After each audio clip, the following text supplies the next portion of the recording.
Hello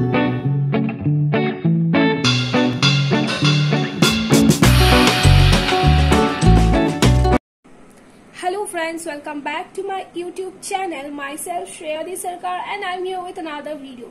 So let's get started. आज की video में मैं आपको मेंस्ट्रुएशन के कुछ ऐसे शेप्स के बारे में, कुछ इम्पोर्टेंट शेप के बारे में बताऊंगी, उनके फॉर्मूलाज, उनके प्रॉपर्टीज के बारे में बताऊंगी, जो कि बहुत ही इम्पोर्टेंट होता है जब भी हम मेंस्ट्रुएशन के क्वेश्चंस करते हैं। आप इन्हीं फॉर्मूला और इन्हीं प्रॉपर्टी के सहारे मेंस्ट्रुएशन के क्वेश्चन आसानी से सॉल्व कर सकते हैं। मेंस्ट्रुएशन में आपको ज्यादातर फॉर्मूलाज याद रखना है, क्योंकि जो मेंस्ट्रुएशन का क्वेश्चन है वो फॉर्मूला बेस्ड है, यानी कि अप्लाइड मैथमेटिक्स में आता है वो, इसीलिए। तो चलिए हम वीडियो की ओर आगे बढ़ते हैं। सबसे पहला हमारा है सर्कल। तो सर्कल का जो एरिया है वो है पाई आर स्क्वायर। यहाँ पे आर यानी कि रेडियस ये होता है, radius is equal to twice of diameter. हम इस लाइन को डायमीटर बोलते हैं, इस परपेंडिकुलर लाइन को, और इसका जो हाफ होता है वो होता है आपका रेडियस। सर्कल का पेरीमीटर है ट्वाइस पाई आर। अब इसकी कुछ प्रॉपर्टीज देख लेते हैं। Perpendicular drop from the centre divides the chord into two equal parts. Radius is always perpendicular to the tangent at the point where it touches the circle. Angle formed by an arc at the center is twice the inscribed angle formed by the same arc.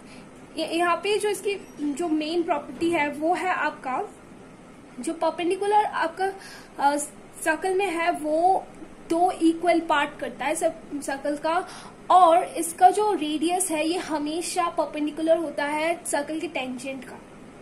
अब देखेंगे square का जो formula है वो क्या है, उसकी property क्या है। तो स्क्वायर का एरिया है आपका साइड स्क्वायर। हमें ये बात पता है कि जो स्क्वायर है उसका चारों साइड, उसका 4 साइड जो है वो इक्वल होता है। मान लीजिए आपका एक साइड है ए, तो यानी कि ये चारों साइड क्या होगा, ए। तो हम क्या बोल सकते हैं, स्क्वायर का एरिया है ए स्क्वायर। सिमिलरली पेरीमीटर आपका क्या होगा, 4a। तो हम अब देख लेंगे स्क्वायर की कुछ properties. All the angles of square are 90 degree. All sides of a square are equal and parallel to each other. Diagonals bisect each other perpendicularly. Square में जो angles होता है वो आपका 90 डिग्री होगा, और इसके जो sides होगा ये equal होगा और parallel होगा एक दूसरे के। अब हम देखेंगे रोम्बस का। रोम्बस का एरिया क्या होता है, half into D1 D2। D1 D2 यहाँ पे क्या है, यहाँ पे D1 D2 है आपका डायगोनल्स। एक ये डायगोनल जिसको मैंने D1 माना है, और ये एक डायगोनल जिसको मैंने D2 माना है। तो इन दो डायगोनल्स का मल्टीप्लीकेशन का हाफ इसका होगा एरिया, पूरे रोम्बस का एरिया हम ऐसे निकालेंगे। इसका जो पेरीमीटर होगा वो होगा 4a। यहाँ पे मैंने साइड का लेंथ लिया है, जो आपका डायगोनल का साइड्स है 4 इंटू दैट। अब इसकी कुछ प्रॉपर्टीज है वो देख लेते हैं। Opposite angles are equal, all sides are equal and opposite sides are parallel to each other. Diagonal bisect each other perpendicularly. Sum of any two adjacent angles is 180 degree. So rhombus की कुछ important property ये है कि इसके जो opposite side है ये equal होता है और पैरेलल भी होता है एक दूसरा का, और इसका जो डायगोनल्स है वो एक दूसरे को बाइसेक्ट करते हैं परपेंडिकुलरली, और इसका एडजेसेंट एंगल का सम होता है 180 डिग्री। आपको मैं बता दूं कि आपको ये सारी प्रॉपर्टीज याद करने हैं और फॉर्मूलाज भी, क्योंकि ये अप्लाइड मैथमेटिक्स है।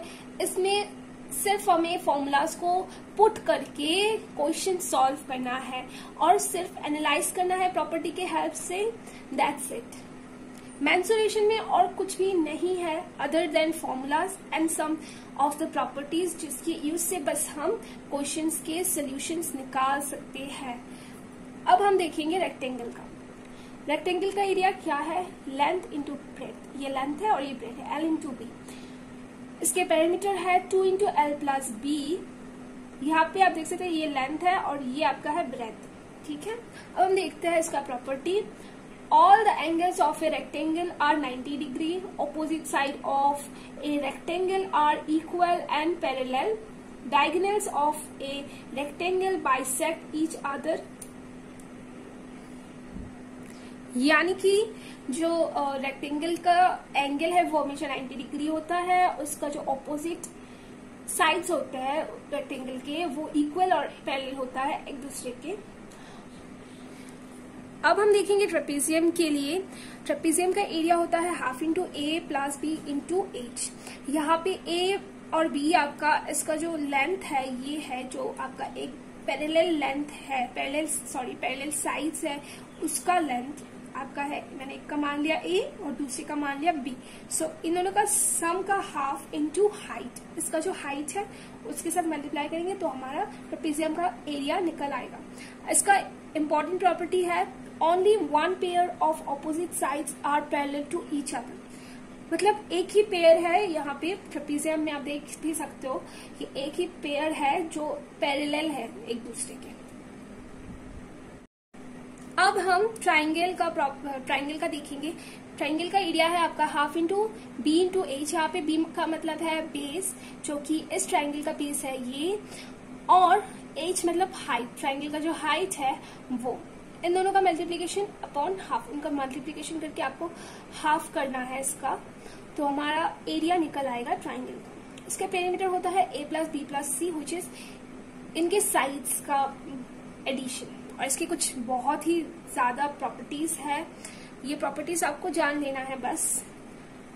जैसे हम देखते हैं first property, the sum of all interior angle of any triangle is equal to 180 degree. The sum of all interior angle of any triangle is equal to 360 degree. An exterior angle of a triangle is equal to the sum of its two interior opposite angles. The sum of the lengths of any two sides of a triangle is always greater than the length of the third side. Similarly, the difference between the lengths of any two sides of a triangle is always less than the length of the third side.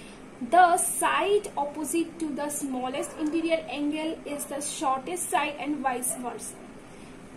Similarly, the side opposite to the largest interior angle is the longest side and vice versa. The height of a triangle is equal to the length of the perpendicular dropped from the vertex to its opposite side, and this side is considered as the base.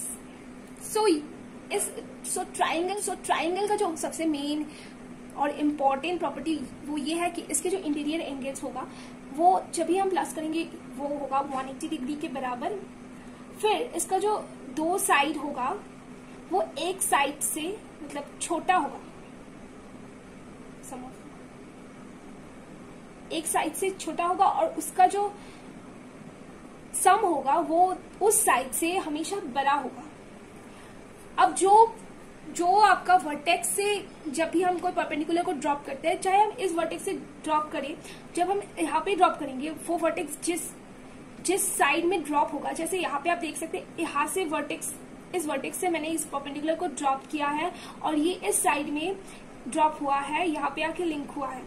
सो इस side को हम क्या बोलेंगे, base. इसी तरह से अगर इस वर्टेक्स से कोई एक लाइन यहाँ ड्रॉप होता तो हम इस साइड को बोलते हैं बेस। यही है कुछ इसके इम्पोर्टेंट मेन प्रॉपर्टीज। अब हम कुछ क्वेश्चंस देखेंगे जिसको बस हमने फॉर्मूला पुट करके उसका आंसर निकाला है, उसका सोल्यूशन किया है।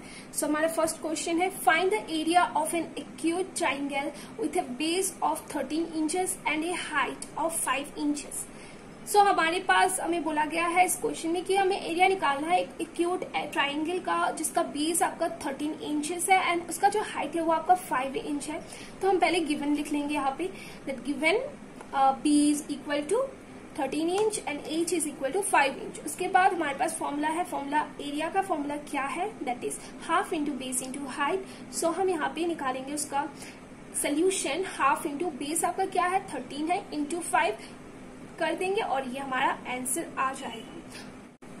अब हम देखेंगे हमारा सेकेंड क्वेश्चन जो कि calculate the area of a rhombus having diagonals equal to 6 centimetre and 8 centimetre.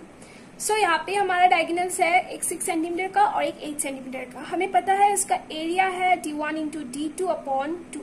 सो हम क्या करेंगे, 6 × 8 करेंगे, अपॉन 2 करेंगे और इसका आंसर आसानी से निकल जाएगा। अब देखते हैं हमारा थर्ड क्वेश्चन, जो कि आपका the length of A rectangular screen is 15 centimetre, it's area is 180 centimetre square, find its wide. यहाँ पे जैसे पहले हमें क्या था, हमें जो उसका सारे वैल्यूज दिया होता था, हमें एरिया निकालना होता था, पर यहाँ पे आपका एरिया दिया हुआ है और आपका जो लेंथ का वैल्यू है वो भी दिया हुआ है, बस आपको वाइड निकालना है। हमें पता है इसका फॉर्मूला है ए मतलब area is equal to length into wide. तो हम क्या करेंगे, हम लेंथ को इस तरफ ले आएंगे तो हमारा वाइड का जो आंसर है वो आ जाएगा, वाइड का जो वैल्यू है वो आ जाएगा। सो यहाँ पे एरिया अपॉन लेंथ करने से हमारा इसका आंसर आ जाता है। So simple. अब हमारा फोर्थ क्वेश्चन है, find the area of a trapezium whose parallel sides are 38.7 centimeter and 22.3 centimeter and the distance between them is 15 centimeter। हमें ट्रेपेजियम का एरिया निकालना है जिसका एक साइड 38.7 सेंटीमीटर है एंड दूसरा साइड है 22.3 सेंटीमीटर और उसका जो हाइट है यानी कि उसका जो डिस्टेंस है इन दोनों के बीच में वो 15 सेंटीमीटर है। तो हमारा फॉर्मूला था हाफ इंटू ए प्लस बी इंटू डी। तो हमने ये सारे वैल्यूज यहाँ पे पुट किया और हमारा आंसर आ गया। अब हम देखेंगे फिफ्थ क्वेश्चन, जो कि आपका लास्ट क्वेश्चन है। The difference between the circumference and the diameter of a circular bangle, bangle यानी कि चूड़ी, of 5 centimeter, find the radius of the bangle, take pi equal to 22/7। तो हमें क्या बोला है यहाँ पे, सर्कमफ्रेंस और जो डायमीटर है, सर्कुलर डायमीटर, सर्कमफ्रेंस से जब हम उस डायमीटर को माइनस करते हैं तो हमारे पास 5 सेंटीमीटर एक वैल्यू निकल के आता है। हमें बस इतना दिया हुआ है गिवन इस क्वेश्चन में, और यहाँ पे हमें ये भी बताया गया है कि आपको पाई का वैल्यू 22/7 लेना है। अगर ये क्वेश्चन में मेंशन नहीं होता तो आप कुछ भी वैल्यू ले सकते थे, 3.14 भी ले सकते थे या फिर आपकी मर्जी आप 22/7 ले सकते हैं। बट जब क्वेश्चन में मेंशन हो तो आपको वही वैल्यू लेना है जो क्वेश्चन में मेंशन किया गया है। तो हमने यहाँ पे पहले जो रेडियस है बैंगल का उसको r एज्यूम कर लिया है और क्वेश्चन के मुताबिक सर्कमफ्रेंस माइनस जो उसका डायमीटर है बैंगल का इज इक्वल टू 5 सेंटीमीटर। सो हमें ये पता है कि सर्कमफ्रेंस कितना होता है सर्कल का, 2πr और डायमीटर आपका होता है 2r। तो हमने इन दोनों को सर्कमफ्रेंस की जगह पे 2πr पुट किया है माइनस डायमीटर की जगह पे 2r which is equal to 5। अब यहाँ पे आप देखिए हम 2r को कॉमन ले सकते तो अंदर बचेगा पाई -1 विच इज इक्वल टू 5 और हमें पाई का वैल्यू दिया हुआ है दैट इज 22/7। तो हमने ये सारी वैल्यूज पुट किया और r को सिर्फ लेफ्ट हैंड साइड में रख के बाकी सारे वैल्यूज हम राइट हैंड साइड में लेके आए और हमारे पास रेडियस निकल के आ गया है। आई होप आपको मेरी वीडियो अच्छी लगी होगी। अगर अच्छी लगी है तो लाइक, शेयर और कमेंट ज़रूर कीजिएगा और अगर आप मेरे चैनल पे न्यू हैं तो सब्सक्राइब करना बिल्कुल भी ना भूलें और बेल आइकन ज़रूर से प्रेस कर दीजिएगा। इसके साथ साथ मैं आपको एक और बात बताना चाहती हूँ कि आज जो मैंने आपको मेंसुरेशन के फॉर्मूलाज के बारे में और उसके प्रॉपर्टीज़ के बारे में बताया है उसका नोट्स मैंने PDF बना के डिस्क्रिप्शन में लिंक दे दिया है। आप वहाँ से वो PDF डाउनलोड कर सकते हैं और इन नोट्स के सहारे आप मेंसुरेशन के कोई भी क्वेश्चन सॉल्व कर सकते हैं। Thank you.